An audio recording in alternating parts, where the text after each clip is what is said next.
My name is Nick Fortuno. I'm founder of a company called Playmatics. I've been a game designer for a very long time, as Kenny has suggested. And this is a talk about a game called Love, Nikki, or How to Fight Gender Essentialism with Formalism. This is Love, Nikki, Dress Up Queen. You're going to see throughout this talk, I'm going to bounce back and forth between Love, Nikki and Hello, Nikki. This game was originally called Hello, Nikki, and then it was updated and pushed. I want to rest more on this slide, though, because I think this slide is interesting, because it talks about what Hello, Nikki is. And it's defined as Hello, Nikki, Let's Beauty Up, innovative RPG and dress-up game. So keep that in your head as we go forward. This is a successful game. It does quite well, actually. So this was app ranking just of the last few days, and effectively, it's in the top 100. Thinking Gaming estimates it makes about $40,000 a day. So it's a successful game. It's a well-played, successful game. It has a pretty large fan community in it, and it moves on. So what is this game, right? I don't know how many of you are familiar with this game, but what is this game? Well, it said it was a dress-up game, and that may work for you immediately. You may actually have a pretty good idea of what we're talking about, because there's tons of these things if you go looking for them, and they're really old mechanic. They have been cycled through the web and mobile for a very long time, and they're effectively games that are aimed quite particularly at a young women's demographic around the mechanic of dressing up a doll, right? And the analog for that goes back way back. We're talking Barbie, pre-Barbie. So we're talking at least mid 20th century, if not significantly earlier with dolls. But effectively what you're doing is you have a character that's sort of like an old cutout doll,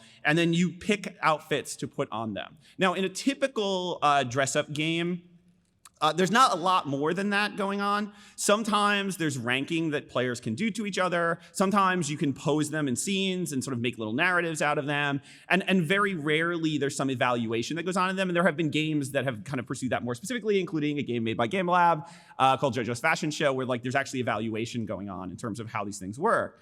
And so there's been a lot of these things, right? They've been around for a while. And, Love, Nikki doesn't deviate from that formula that deeply, other than I think in terms of production value and in terms of some of the complexity of it, in terms of the number of outfits you have. So you effectively have a screen where you basically choose an outfit for your character. And you can see from the interface that that's a pretty sophisticated and deep choice space where I have lots of different outfits and I can style the characters in quite specific ways.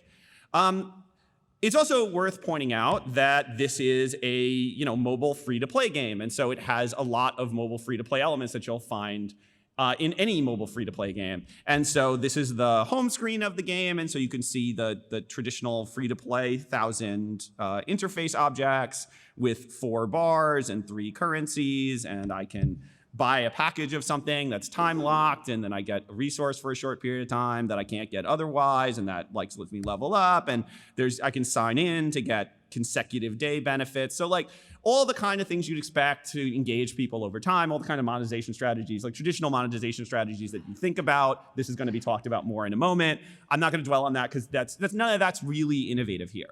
And I think the innovation here is important because it says it's innovative, right? So Let's take it to task. How is this thing innovative? And the place where it's innovative, I believe, is in the RPG realm. Now, that combination of dress up and RPG is kind of interesting in and of itself because of what we traditionally think about when we think about RPGs. Now, before I go any further in a talk about gender essentialism, I want to be clear that RPG, I do not consider, and a lot of people don't fully consider RPGs a male genre of games. Anecdotally, I can say I know a number of people in my life who do not identify as male who enjoy RPGs specifically. And we know that there are communities of people who do not identify as male who specifically lean into RPGs as a kind of gameplay.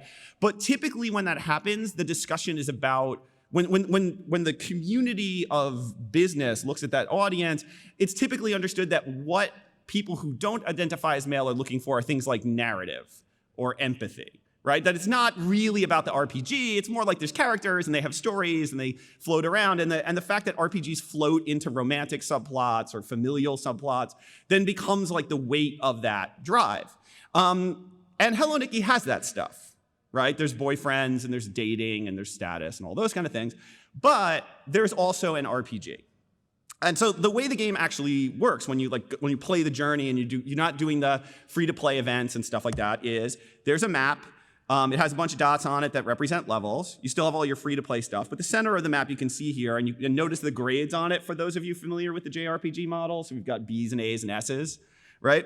I click into a dialogue tree that's like a short and kind of stupid narrative space in the short and kind of stupid way that narratives work in RPGs, like talking head A, talking head B, talking head A, talking head B, talking head A, set up, talking head B, play, right?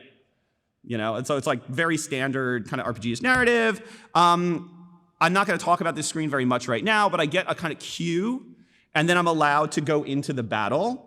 And a battle in Love, Nikki is effectively in this narrative universe.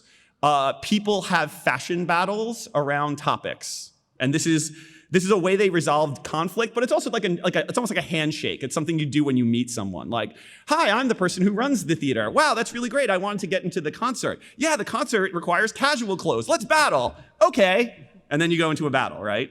Which to me is not tremendously different than walk through the woods and get jumped by rats, but different feel. And then you do a battle, which looks like this. And I'll talk more about this in a second.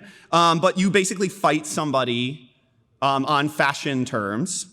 And then you get a score based on how you fought on fashion terms. That, again, is graded from from D to S. If you're not familiar with JRPGs and that kind of structure, S is the highest grade. And then you level up, right? And you move towards your kind of leveling up. And so it's an RPG, right? And when I say it's an RPG, I don't mean like it's just kind of trope like an RPG and it has all those neat RPG elements. So I found this Newsweek article entitled Love, Nikki Happiest Wedding Event Guide, Tips for Mastering Every Stage in June's Dream Love Event. That if you can see the slide, you can see that we've got breakdowns of costs for wedding suits in terms of the number of oath rings you need, and then how many resets you need to get that, and what's the total size of the suits in terms of diamonds. So this is a chart for how to break these things down. And those of you who play RPGs, this is very familiar, right? This is what people do in fan communities around RPGs. So let's dig into that more, right? Okay, so it says it's an RPG. Is it actually an RPG, the way we expect RPGs to work? Not a light narrative thing, not a story about families, a grindy, item-driven, strategic at the level of battles, progression-mapped RPG. Well, you remember this screen. This is how the mechanic of Love, Nikki actually works. On this screen, you can see there's some text in red that's built into the dialogue. And the text in red here reads, basically she's saying oh, I think I know how things work around here. Let's compete on casual wear that would be appropriate for a barbecue. Right? And that's your cue. And if you hit the tips button in the battle, it'll pull that back up, and it'll be casual wear. And there are different terms, mature, simple wear that's appropriate in a rainstorm. Right? Stuff like that. And different battles have different combinations. And users diagram these things. Right? So this is from Nikki's Guide, which is a wiki for Love, Nikki players that have walkthroughs of every level and every stage. And you can see here that there's a list of attributes connected with each of these things with different grades. So it's is it high on elegant? Is it low on elegant? Is it high on sexy? Is it low on sexy? Is it high on simple? Here's an outfit you should probably wear. Here are some items that will do pretty well in this one. This is the power lineup you should do, and we'll talk about that again in a second. Then you go into your inventory, which is filled with items that have these attributes, and so they have heart ratings that basically are their general level of power, but then they also have attributes that tell you kind of how they balance out. And you can find websites. This is more stuff from Nikki's info, but you can find websites that break them down on every attribute, so you can kind of see exactly how they tailor out. Because in a battle, you don't just see the one attribute they told you about, you see that attribute dominantly, but sub-attributes come in based on the clues from the text. And if you play the battle multiple times, you can memorize the patterns that they come through, and then you can hyper-optimize your outfit because you know that this is a simple, elegant battle, but warm is gonna be in there once or twice, so you better have that hand gear for warm. Maybe I'll bring that warm wand with my simple, elegant outfit, and then I'll kill it on that one warm one. Or maybe I'll just pass on it because I have this hyper elegant object, and if that one object carries me through, maybe I'm okay. Right, which is RPG. And then I have a bunch of actions on the button that I hit that cool down. right? That's what those things are on the bottom. So like I just got attacked in this one. Now I know why you have no boyfriend. So I did not activate my picky immune soon enough to block that one. Right? And I mean, and that's that. Right? I mean, straight up, like actions with cooldowns, right?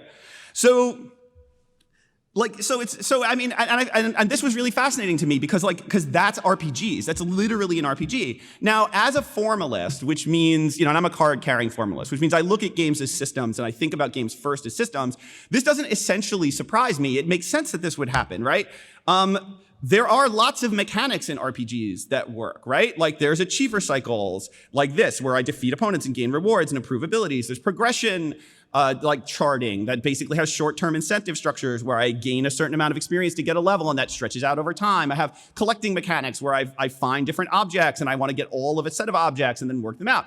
And these have been tried and true in RPGs for years and years and years and years. And I don't know why we think there's anything gendered about them. Like there's nothing specifically gendered about defeat opponent, because defeat opponent could mean anything. So even if we accept some weird gender essentialism that like fantasy universes and RPGs make sense, and for men and not for people who don't identify as male, why on earth do we think any of these things identify as male? And what I like about Love, Nikki is that Love, Nikki doesn't hide from them. It just dives straight in. This is the crafting mechanic in Love, Nikki. Right? Where you can build outfits over time by collecting objects. This is like the most hardcore RPG thing you could do. It literally is grind to get to a target. And yet you have a game that's played by vast majority identifying as women players, engaged in exactly the same mechanics they would be engaged in any other kind of RPG of this level of sophistication.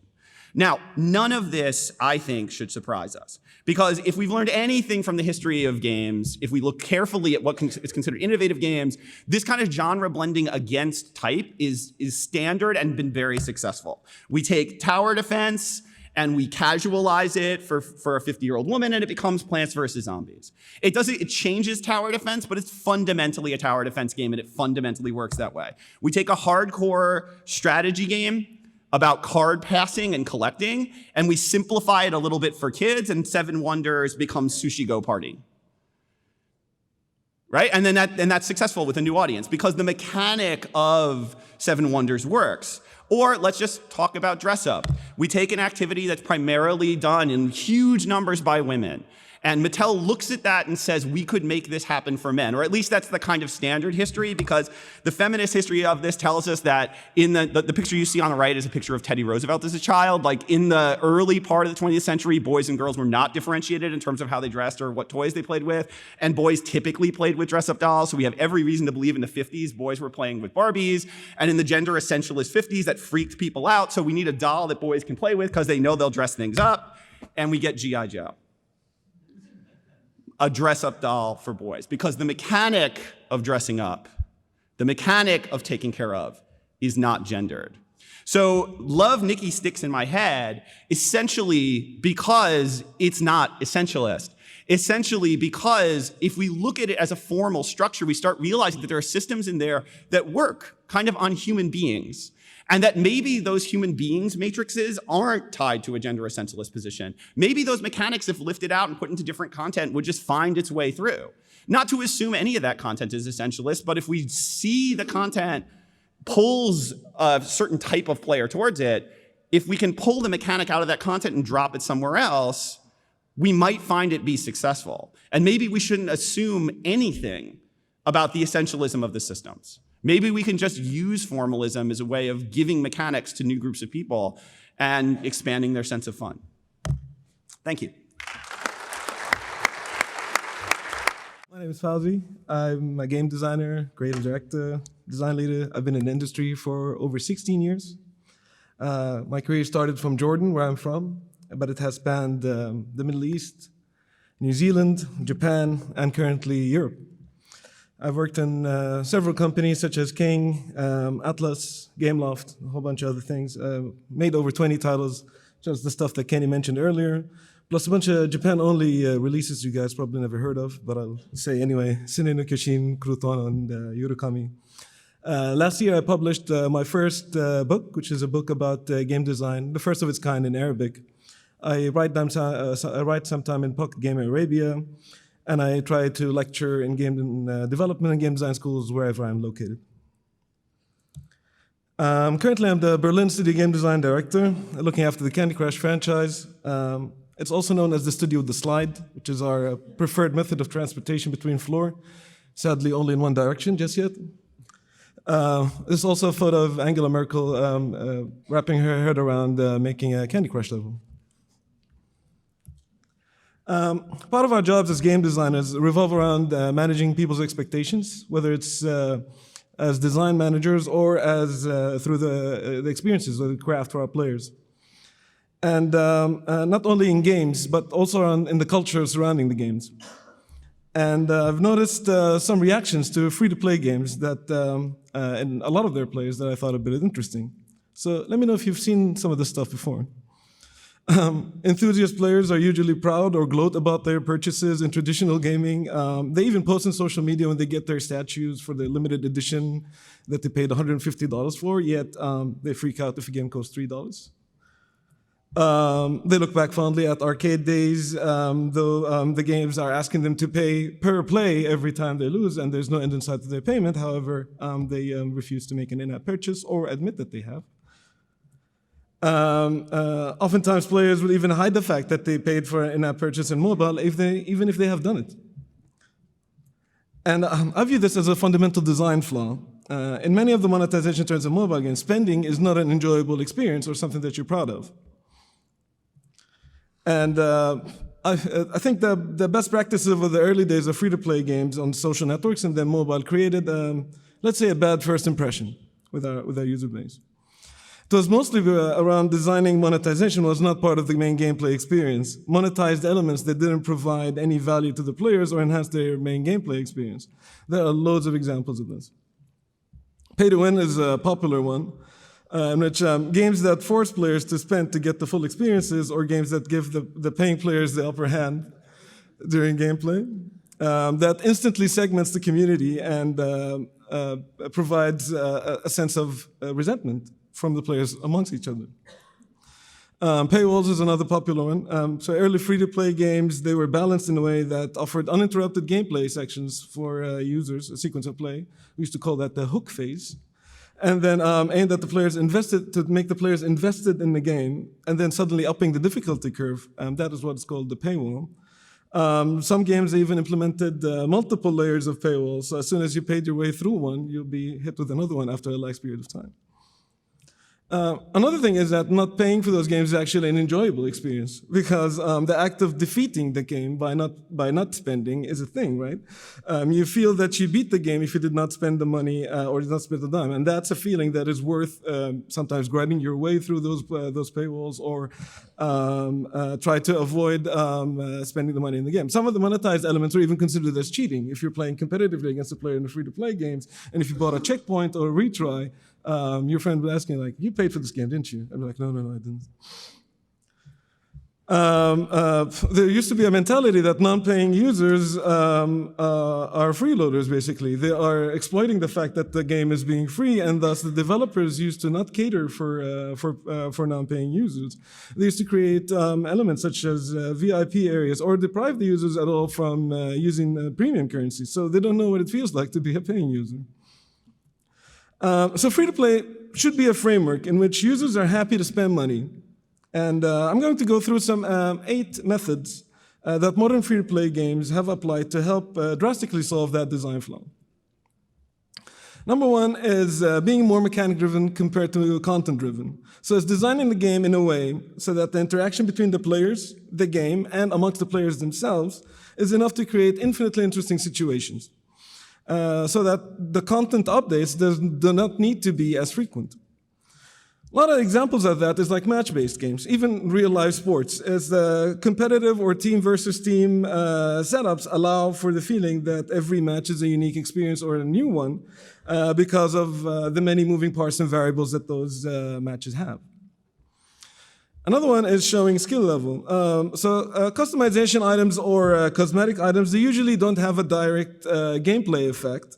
However, they serve as a method of communication between players. So investing in purchasing those items will show how much time you have invested in this game.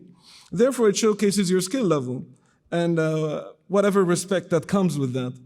I'll give you a bunch of examples about that. So like Street Fighter and Heroes of the Storm, it's not necessarily about how much they cost you to develop or how cool they look, even though that's a factor.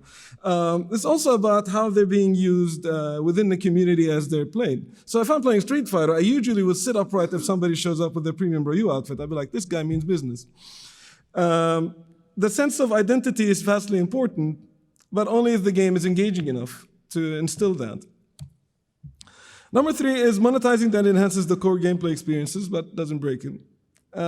So it's about knowing what is the experience of paying customers. It's very important to consider the experience of a paying user's side. The act of spending money in the game should provide the player with an excitement and validation for their purchases. Early free-to-play games used to allow players to just skim through content if they paid for it. And that just sucks the excitement and the enjoyment out of the game. Modern games do that in an interesting way. Fortnite is a really good example of that. With the Season Pass, you still have to work for your purchase.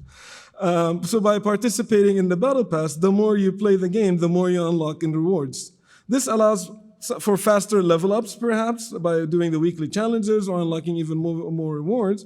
You have access to more premium content, but you still need to work and earn it. You still have to play the game in order to earn the content. Free players that use the free Season Pass still earn stuff, but maybe not as frequently.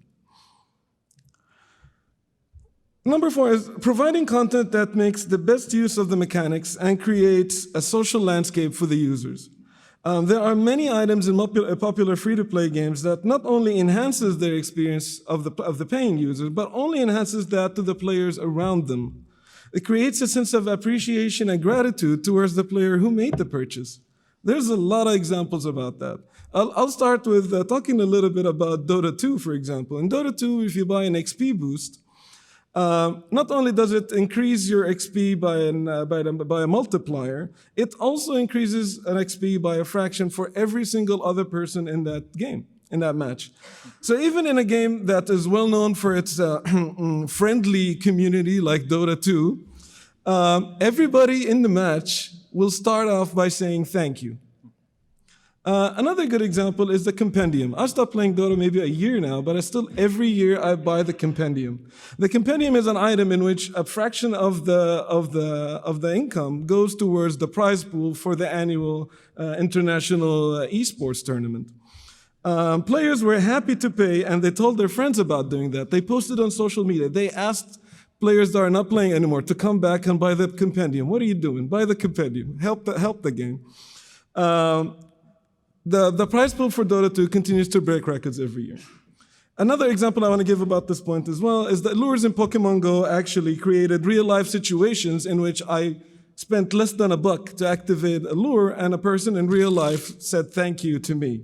I've met people in real life because I have made a purchase. I've said a lot about the mechanics earlier and the importance of them, but the players absolutely still do need new content. So stuff like new chapters, game modes, campaigns, etc. Feature updates can be free, but there will be users that are willing to pay for content that is meaningful for them and provide them with meaningful experiences that allow them to interact with the game in a new way. A really good example of that is League of Legends or Heroes of the Storm's free rotation. You can play the game forever for free using the available champions, but you can also pay to get access to them all at once. Players will be happy to spend for the content that drastically changes the way they interact with the game. Finally, it's about making peace with the non-paying users. Like I said earlier, a common misconception is for some developers is to look at non-paying users as freeloaders. But it's not true, because having those guys is just as important as having a paying users, because it's vital for the game's success to make sure that the players have a meaningful interaction and experience as they play with each other. So it's very important for us as developers to create a meaningful experience for those users that don't pay at all. A very good example of that is a Clash of Clans. If we just allowed playing users to play against each other, you will not be able to find a lot of matches, probably. All the players in Clash of Clans are vital for the game's success. And for the player, for the game to be truly engaging, it needs a very thriving, active community of all spend types. Lastly, there is no need to resort to trickery to convert users. The users should head to the shop willingly to spend. Impulse purchases can generate revenue, I cannot deny that, but this isn't a sustainable revenue as it does create resentment towards the game following that, buyer's remorse, as you would say. You should always give the players a heads up of what you're advertising. Brawl Stars, I think, does a really good job, as well as other Supercell games, because they do disclose the drop rates of the items within their crates. So before you buy, you do know what you're getting or the percentage of you getting that. Have even distribution of content and allow sampling. So don't reserve your best content only for your paying users. How will somebody have the desire to purchase something if they don't know what it feels like to use it? Give out premium currency and give access to locked content for a period of time. This is also something that we do in our Candy Crush games. So players have numerous ways to play the candy games to earn free boosters or infinite lives for a duration of time. So allow me to recap. Free-to-play and games as a service are coming together as a business model. The focus is shifting from building games to building communities. Healthy communities are happy to stay, and they would be happy to spend. Shifting the mentality towards free-to-play games has changed drastically. Focusing on making it a rewarding, valuable purchase is key for an ongoing success of any business. Thank you. We're here to self-promote, and I'll talk about a game that we worked on and is launching pretty soon, but still in the designer's notebook idiom. We want to talk about our game Lost Words. And who are we? Kenny mentioned Alexander King. And I should note that Kenny and Fawzi don't work for me, but another king of the same name. That question's come up a few times. But I'm a professor, an adjunct professor at the NYU Game Center in Parsons. Eric, who needs no introduction. It shouldn't surprise you that two college professors have made a game about literature and books. And most of the people who work on the game are also in academia in some way as well. We both did game design on the project. Alexander focusing on kind of the metrics and numerical economic aspects of the game, and me sort of overseeing project management as well. So since we're talking about Lost Words, we wanted to just give a brief introduction of the game. So we have a short trailer that'll explain the mechanics, and then we'll dive into the design challenges that we approached.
Okay, just to round out the description of the game, because this is the Mobile Summit, and maybe because of Fauzi's talk about the revenue models, we have a currency that you earn as you play called ink, and you use that to buy books, but the books that you get through that are random. But we also have a cash currency that you can buy called tokens, and that lets you buy the book that you want. And the books available in the bookstore rotate each week so that every time you come back, there will be different books to buy. Although, I got some ideas from your talk, and maybe, for example, we could do a charity-based book, right? Where you're kind of like the compendium item, where you're sort of the money that you spend on that book is then goes to some greater cause or unlocks content for everybody. So we were getting some good ideas. So thanks for that. Anyway, you go through the game and you are collecting books and expanding your library of content. And so building a game that uses public domain literature presented some unique problems to us, and that it's a huge amount of content just in an average book. A book like Alice in Wonderland has 27,000 words in it. It's a huge amount of content, and we're turning the real actual text of these works into puzzles. Right, which is some of the great stuff is you really get the texture and the language of each work as you play with it. But so it means that even a single page of Alice in Wonderland is a lot of content to us. A game in Lost Words is playing through several pages like this, and 6 or so pages of this is about 100 words, and all of Alice in Wonderland is 27,000 words. So it's a huge amount of content, and it's too much for us to hand design. We can't design puzzles for that much content, so we needed some way to scale our puzzle design. And we also don't just have one puzzle that we're designing for. We have over 20 different kinds of puzzles that are all applied to the same text. So we need some sort of scalable solution to designing puzzles for this volume of content. And we also don't just have different puzzles being applied to the same text, but we also want to have the same puzzle be applied to the same text at different levels of difficulty. Since as puzzle designers, we want to have sort of an arc of the experience. The game needs to get more difficult over time, want to challenge the player, but we don't know where the player is. Their progression's nonlinear. They choose what books to play, and so we need some way to scale puzzles on the fly at various levels of difficulty. And the challenge was that this couldn't be completely random. Early versions of the game, we thought, oh, we have all this content, we have different procedural puzzles that we can apply to the text. So we picked a random book with some random text and a random section within that book, and then we applied a puzzle to it, and it felt undesigned, it felt random, and that approach didn't really work. So it's funny, in game design, sometimes we have these very strong opinions about things, and we feel like games need to be handcrafted, for example, to craft a beautiful story, or an adventure game. Or on the other hand, we can fall in love with procedurality and algorithms and procedurally generated content as well. But in the case of Lost Words, what we had to come up with was a balanced strategy. And that's what this talk is about. It's about what we are calling artisanal procedurality and the balance that we had to find as we were mixing these different approaches simultaneously of handcrafting elements and procedural elements. So just to kind of give you a sense of what we mean by that, by artisanal, I think I'm going to take the artisanal side, which means maybe we should switch. We should definitely switch. So I'm over here on the artisanal side. That means like direct control, handcrafting, line by line, putting together elements of a design, like, for example, making a cutscene in a game or maybe crafting the puzzles in an adventure game. And gives you high degree of control, but it isn't scalable, and that was sort of the problem we were facing. So maybe we'll do something with a procedural approach that gives us this sort of infinite content and it's replayable, but it's not a panacea. You get advantages from using a procedural approach, but it's also labor intensive in its own way. There's what Kate Compton calls the 10,000 bowls of oatmeal sort of problem, where you could have all of these, a huge amount of content that is all technically unique, but it feels the same to the player.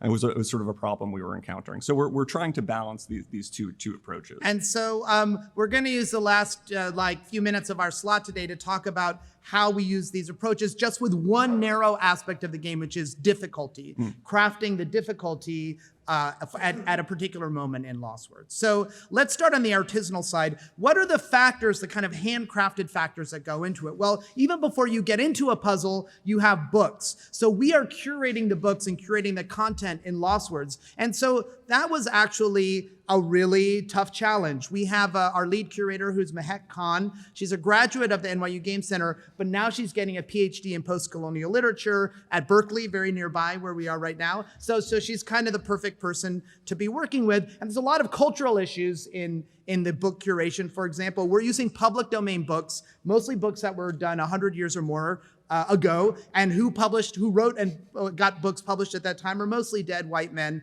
So we have a lot of challenges in finding diversity. At the same time, there's also diversity in the kinds of book experiences that we want people to have in terms of different genres of literature, poetry, theater, nonfiction, classics versus 19th century romance and things like that. But in selecting the books, we are beginning the process of deciding the difficulty for the player.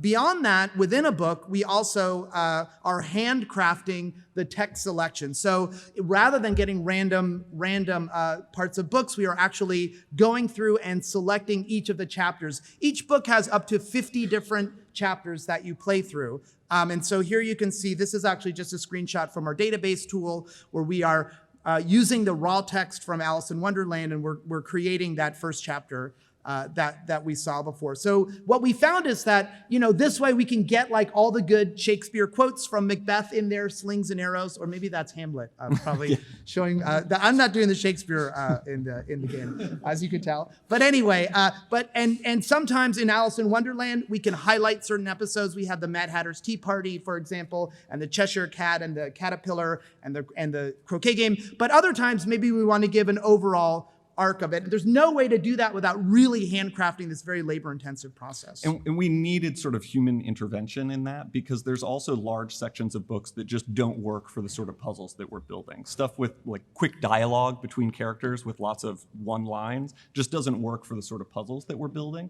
So we needed a kind of human eye to go through and make sure that this was text that was appropriate to be proceduralized as well. So this text goes into the game, and it has to get harder. So we're talking about difficulty. How do we craft the difficulty within this? Well, they get harder on several levels. First of all, this is, as you can see in the upper right, it says 1 out of 6. So this first chapter of Alice in Wonderland is 6 pages, a page being a screen, basically. And the last screen is going to be harder than the first screen. So the puzzle has to scale that way. Also, the more you play, you reach a plateau, but we're more gentle with beginners, and as you play more, overall the puzzles get harder as well.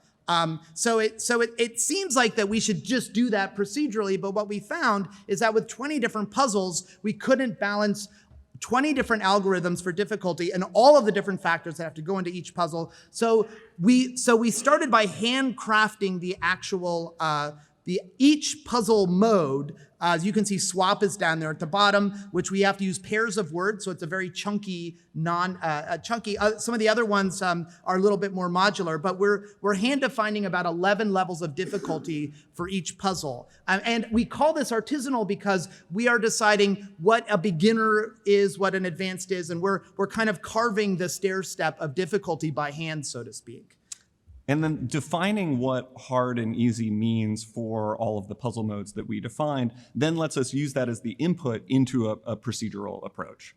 So what we're doing with that is if we've got a bit of text, and we know the breakpoints, then we defined all of that. But then the rest of it is just a procedural process. Like what actual words are going to be the words that get highlighted as swappable words? Or what are the lines that are going to get rearranged? Or what are the letters? All of that is a procedural process. So we hand defined the sort of bounds of what the formula is going to care about, but then all of other aspects of it is done on the fly.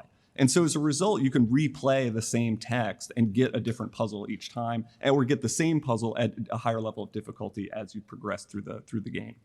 I was an analytics consultant for a long time before becoming a game designer. So my native language is Excel spreadsheets, and that's primarily how Eric and I communicate. And so what we needed was, all right, so we need a difficulty algorithm that's going to control all aspects of. I have a comment about that, but let me get my spreadsheet out. Yeah, thank you. Yeah, please submit everything in Excel spreadsheets. We need this sort of formula that's going to control the difficulty of a puzzle at a given state in the game. And so I want to know at what stage in the chapter are we? How long has the player been playing? What stage in the book itself are we? How many pages the chapter is overall, because they vary in length quite considerably. And then all of that is just inputs to where on our hand-defined breakpoints a puzzle should fall. So we've carved the staircase up, but where the player starts and ends and how long they spend on each stair before moving on to the next stair, that's all done procedurally, if that makes sense. And if we sort of stop there, all of this would just be a sort of, I don't know, some really nice arc that we had, but we also want little spikes and unexpected moments. So we have these things called twist modes that happen periodically that are sort of the boss levels of the game. All of the rules that we've set up, we can then start inverting in different ways. So we can combine different puzzles together. We can have chapters where you have to play through the pages backwards. We can play with the timing rules. And all of these become these sort of challenges, and then how they are applied is, this mix of procedural and hand design. Twists are kind of like bosses, but they're procedural bosses. So they are bosses that are defined by mixing and matching these different puzzle elements that go beyond the normal puzzles. And so by mixing these two things, we can have all of these things that are procedurally applied to any of the text that's in the game, because we've really carefully bounded what we're going to use this procedural approach on and where in the game. All of this tiny text that you can't see from your seats is basically, you have to trust us, but these are all of the elements that go into selecting the different elements of each twist, how often they occur, when they occur, and how we balance them throughout the game based on other inputs like a player's level of experience in playing. And this isn't the sort of sum total of our approach to designing aspects. There are things that are outside of our control that are neither artisanally designed nor procedurally designed. They're not designed, but we have to account for anyway. Like the intrinsic difficulty of texts that poetry like Sappho or plays like Shakespeare are just inherently more difficult than something like Alice in Wonderland. And so that's something we have to account for, but it's not something we're directly designing. It's something we're reacting to with our design. And the last part of difficulty that we wanted to talk about is also player selected difficulty. Again, it's neither artisanal nor procedural because we're not designing it. Players are. We got a lot of feedback from players, many of whom said, hey, I just want to enjoy the text. I don't want time pressure. I want to be able to take as much time with the puzzle as I wanted. Others said, this is way too easy. I want more of a challenge. So we actually have player selected difficulty. As you can see on the screen, you can be a relaxed player or a page turner or a speed reader. And the relaxed one has no time pressure at all, but the others have a little bit more time pressure. And you get bonus ink basically for taking on that higher difficulty. But all of these are factors that go into that moment of challenge in the game. What goes into the difficulty, and it ends up being a lot of different factors that kind of all come together at once. And I think that one of the things that we found is by mixing and matching all of these different techniques, as game designers, we're, like I said, we often are a little bit too strident in our design philosophies. And I think for me, every time you design a game, part of it is, for me, design is the process of figuring out how to solve problems. And every game presents problems, new problems, especially if you're trying to innovate, create new genres or innovate within a genre. And for us, we found that mixing and matching these different techniques was our way to move forward to create what we wanted to, which was taking these classic texts and figuring out, how to turn them into fun and replayable word puzzles. And so rather than seeing artisanal design and procedural design as these things that are in conflict or incompatible, you need to intermesh them in certain situations. And so you can have your cake and eat me too. That's a joke, by the way. Alice in Wonderland. Alice in Wonderland is the... Wow. I think that's what you call a bomb. But anyway. So that's the approach that we used. And the game is not released yet. It's coming out later this year. But we're in the Indie Mega Booth starting tomorrow through Friday. So you can come by on this floor, second floor of West Hall. So come by and see us. We'll be there with Colleen Macklin, one of our team members, who's also here in the audience as well. And so we'll see you then. And thank you very much. Thank you very much.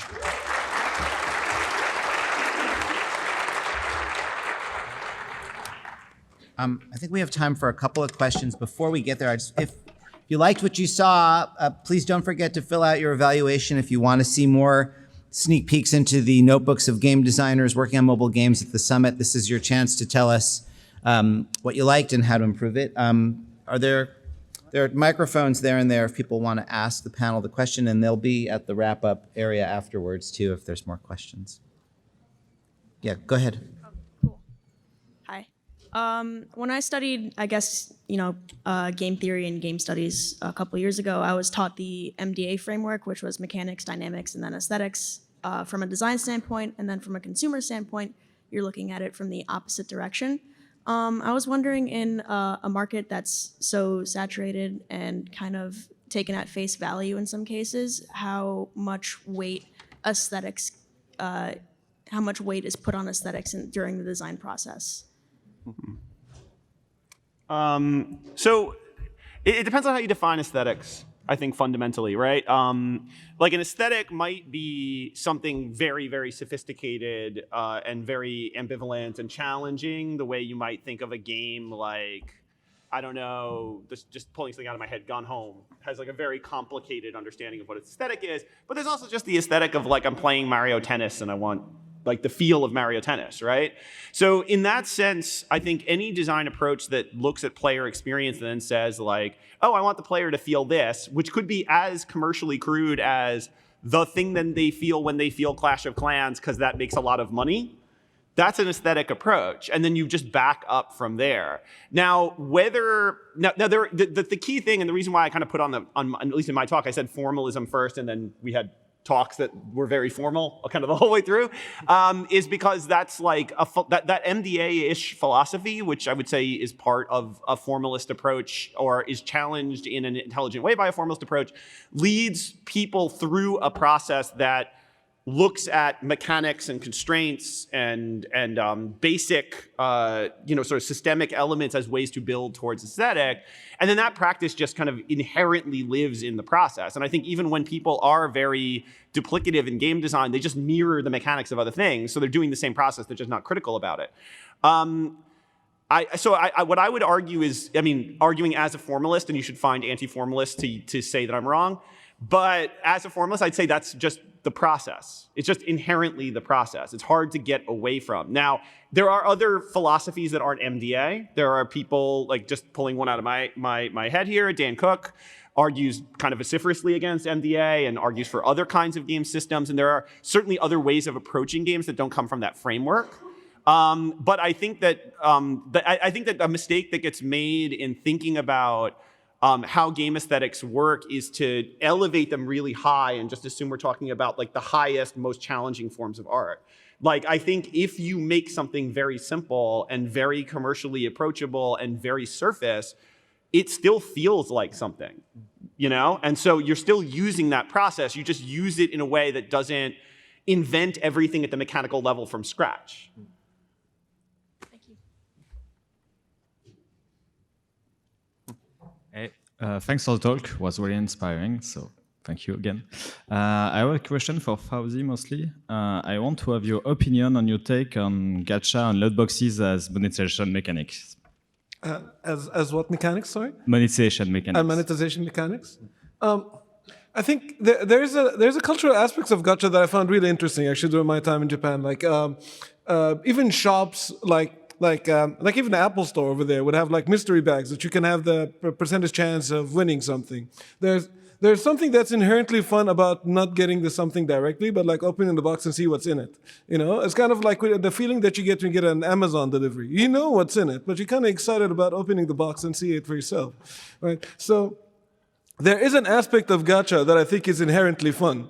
The reason why it's successful is it's fun, and it's because it combines that element with also the collection element of like, gacha traditionally is a list of items that are available for a limited amount of time, and you get a chance about completing that set, right? So like, it's completing a set, you're getting that rush of opening the box, and it's something that you can do over and over again. Also, there is, dare I say, an element of fun and the disappointment that you get when you get an item that you already have. Like, oh, God damn it, this thing again. And then you add it to the other, like, 50 other items that you have of the same type and that kind of stuff. So I think there is an element of it from a purely mechanical point of view that is fun in general. I do feel that, like everything else, like any other tool, it can be dangerous in the wrong hands, right? And there is an element of being wise, honest, direct, and use it in a way that's actually benefits the game. If you think about it, even when you play Mario Kart, right, and you run into that box, that's a gotcha of some sort, you know? And you're like, all right, come on, give me that item that I want, and you get the banana peel again. And you're like, all right, this is, there is an element of that I believe can be fun. It's up to us designers to craft it in a way that's meaningful. But that was my question about monetization, because in terms of mechanics, of course, that's fun, and that's just any mob in Diablo is also a loot boxes by itself. But monetizing it, what's your opinion on it? Monetizing it? Yeah. I don't mind monetizing it if it's done ethically. Okay. Thanks. Yeah, no worries. All right. Thank you, everybody, for coming. These guys will be here for questions after, if you have more questions, and in the wrap-up area as well. Thank you, everyone, for coming. Don't forget to fill out your evaluations.